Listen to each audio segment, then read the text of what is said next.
Meu nome é Andresa Dias e hoje nós vamos falar dos 10 arquitetos sem diploma, parte 2. Agora vamos falar simplesmente do homem que popularizou a cúpula geodésica e, pasmem, ele foi expulso da Universidade de Harvard, não uma vez só, mas 2. E ele contou tudo isso em uma palestra em 1961, enquanto falava longamente. Escuta aí. Meu pai morreu quando eu era bastante jovem, e embora minha família fosse relativamente pobre, vim a Harvard de uma escola preparatória para famílias muito bem-sucedidas.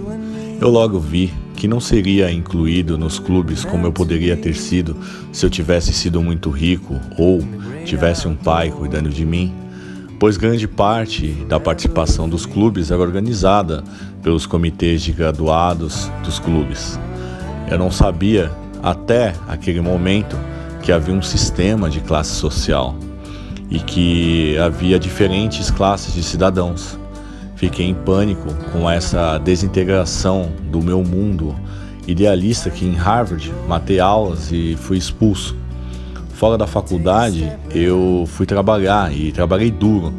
Em pouco tempo, os relatórios enviados a Harvard falavam que eu era um menino bom e capaz e que eu realmente deveria voltar para a faculdade. Então Harvard me levou de volta. No entanto, agora eu era considerado um inconformista social e não vi nenhum dos meus velhos amigos. Doeu muito. Mais uma vez eu cabulei as aulas, gastei todo o subsídio do meu ano e mais uma vez eu fui expulso. Após minha segunda expulsão, eu novamente trabalhei muito.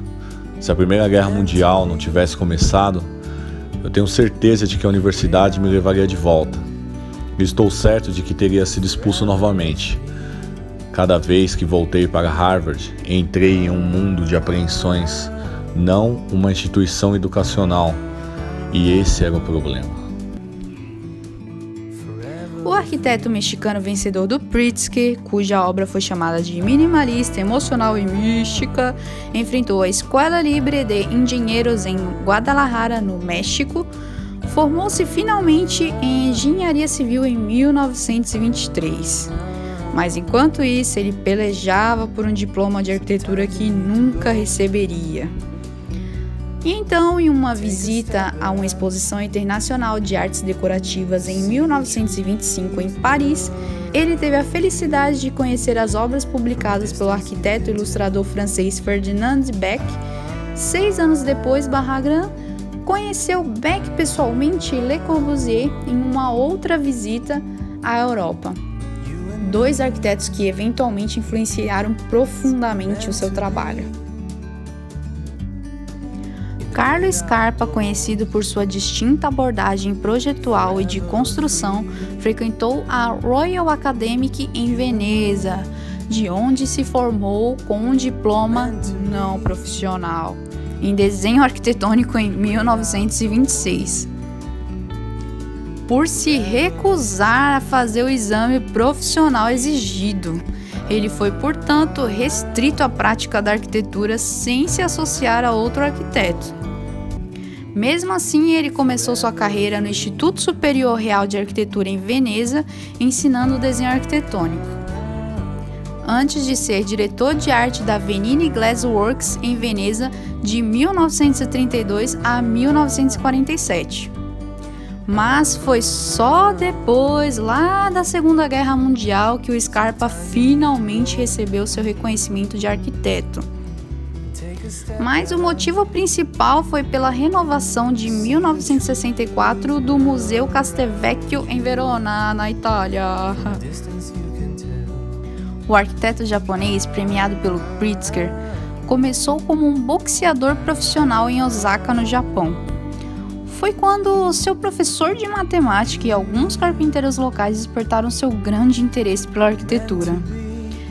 Mesmo assim, Tadao não podia pagar pela educação universitária. Foi então que ele decidiu embarcar em uma longa jornada de autoeducação.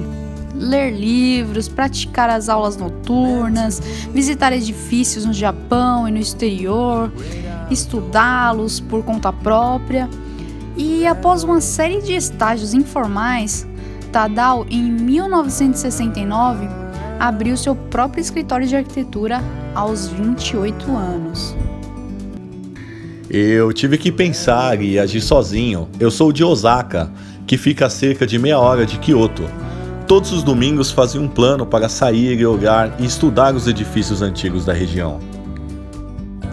E para fechar com chave de ouro, vamos de mais um ganhador de Pritzker, dessa vez o de 2019. Ele é nascido na Suíça e desde cedo começou a seguir os passos do seu pai, que era um fabricante de armário local, durante 4 anos da sua adolescência. Ele ainda estudou design de 1963 a 1967, onde ele aprendeu com professores da Bauhaus, assim como no Instituto Pratt de Nova York, onde ele estudou design industrial.